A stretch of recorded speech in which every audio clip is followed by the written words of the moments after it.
So how do I feel on cider pressing day as a father? It's a day for family, even more so than a normal day.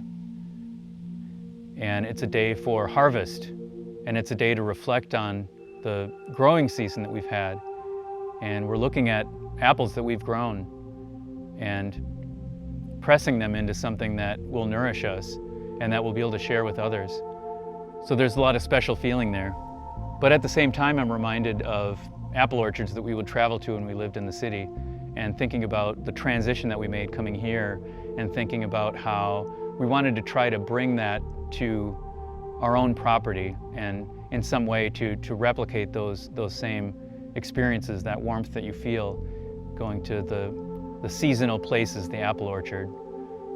It also ties us to the seasons in that in the springtime we have maple sugaring and tapping trees, and then making maple syrup and cooking it down. That's the springtime thing. Then in the fall we have the tradition of cider pressing. So it's a very special thing. And what we do is we make at least 2 gallons that we save in the freezer, one for Thanksgiving and one for Christmas. Because apple cider that you make yourself is not pasteurized, if you don't freeze it, it will start fermenting in a day or 2.